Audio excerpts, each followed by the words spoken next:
आप यहाँ से कथा सुन के जाएं तो उसका मनन चलता रहना चाहिए। मनन कीर्तन करें, उस पर विचार करें, उसको फिर से रिवाइज करें, अपना एक लेसन बनाए, प्लान बनाए टू डू की तरह कि अब हमें आगे क्या करना है, कौन सी कथा सुननी, उसके लिए हमें कैसे तैयारी करनी है। केवल ये बाबा का काम नहीं है कि बाबा कथा सुनाने आए तो बाबा तैयारी करेंगे, आप भी तैयारी करके आइए। तो वृतासुर के वध के साथ ही ये कथा विश्राम हुई। आज की कथाओं में वृतासुर का पूर्व चरित्र राजा चित्रकेतु के रूप में, राजा चित्रकेतु और सप्त ऋषियों का संवाद, फिर उसके बाद कथा में ग्रह और गज का वर्णन, इस तरह की तमाम सुंदर सुंदर कथाएं, देवासुर संग्राम, समुद्र मंथन, भगवान का मोहिनी रूप धारण करना, राजा बलि की यज्ञशाला में 52 भगवान का प्रादुर्भाव आदि सुंदर सुंदर कथाएं आज के प्रसंग में सम्मिलित हैं। तो प्यार से बोली बांके बिहारी लाल की। नितंब बिंब लंबमान पुष्प में खला गुणा, प्रशस्त रत्न किंकड़ी कलाप माधु मंजुले, करींद सूंड दंडिका बरोह शोभ गोरुके, कदा करी से हमाम कृपा कटाक्ष भान। हे राधा रानी, आपके चरणों की अगर एक रजकन मुझे मिल जाए तो मेरा जीवन धन्य हो जाए। श्री सुखदेव जी महाराज राजा परीक्षित को तो कथा सुना रहे हैं। राजा परीक्षित कह रहा है कि प्रभु मुझे वही कथा सुनाना जो भगवान के चरित्रों से ओतप्रोत हो, क्योंकि हमें व्यर्थ की कथा सुनने का कोई चाव नहीं है। हमारे जीवन में 7 दिन मात्र हैं और मुझे तो बस वही कथा सुनाना जो भगवान के चरण युगलों से ओतप्रोत हो। तो श्री सुखदेव जी महाराज कह रहे हैं कि ये वृतासुर कौन था। वृतासुर द्रविड़ देश का राजा था जिसका नाम था चित्रकेतु। चित्रकेतु की कोई संतान नहीं थी और 1000 रानियां थी, संतान एक भी नहीं। चित्रकेतु महाराज को बड़ा दुख हुआ, बोले इतनी धन संपत्ति को संभालने वाला कोई नहीं है, बेकार है ये जीवन। लेकिन ज्ञान नहीं था, तत्व बोध नहीं था। ये शब्द वो कहता है जिसको तत्व का बोध नहीं होता।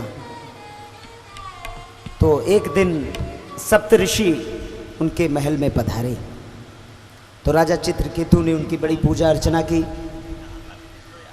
खिलाया पिलाया, आसन दिया, पैर दबाए। तो जब वो प्रसन्न हुए तो राजा चित्रकेतु ने उनसे कहा, प्रभु मुझे पुत्र की अभिलाषा है। तो सप्त ऋषियों ने कहा, राजा तुझे पुत्र तो होगा, लेकिन पुत्र प्राप्ति के समय तुझे हर्ष और शोक दोनों होगा। तो जैसे ही उन्होंने हर्ष कहा वो फूल गया, शोक वाला सुना ही नहीं। हर्ष सुन लिया, शोक नहीं सुना और नाचने लगा। बोला महाराज बस बड़ी कृपा। उसकी जो सबसे छोटी रानी थी उसको 9 महीने के बाद एक पुत्र हुआ।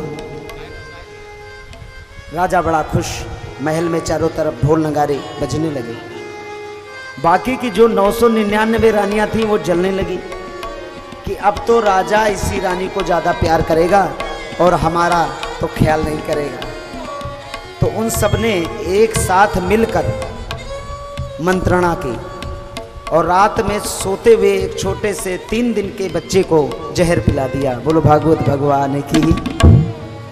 और वो मर गया। राजा बेहोश हो गए। उसने फिर से सप्तऋषियों का ध्यान किया और उन्हें बुलाया। बोले बाबा ये क्या दिया आपने, मेरा बच्चा तो मर गया। बोले भाई मैंने तो पहले ही कहा था कि आपको पुत्र प्राप्ति के साथ ही हर्ष और शोक दोनों होगा, तुमने सुना ही नहीं। तो उसने कहा भाई मैं कुछ नहीं जानता, मुझे तो मेरा पुत्र चाहिए। तो सप्तऋषियों ने कहा राजन तेरा जो कलंक था कि तुझे पुत्र नहीं वो मिट गया, बाकी अब परेशान मत हो, ऐसी चेष्टा मत कर, मर गया जाने दे। बोले नहीं मुझे तो चाहिए। बोले वो तेरा पुत्र नहीं था।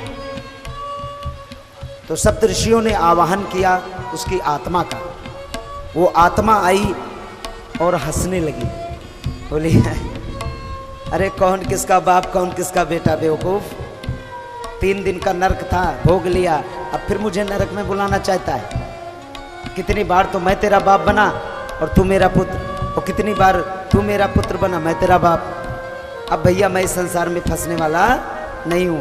और वो हंसता हुआ चला गया। राजा की आंखें खुली की खुली रह गई। बोले अरे बाप रे बाप, मैं बेकार में रो रहा था। पुत्र हर्ष भी देता है और शोक भी देता है, इसलिए जो कुछ भी भगवान दे दे उसी में संतोष कर लेना चाहिए, ज्यादा परेशान नहीं होना चाहिए। सुख और दुख का कारण ना तो पुत्र है और ना ही पुत्री। सुख और दुख आपके अपने स्वयं के कर्मों से ही होता है। बोले भागवत भगवान की।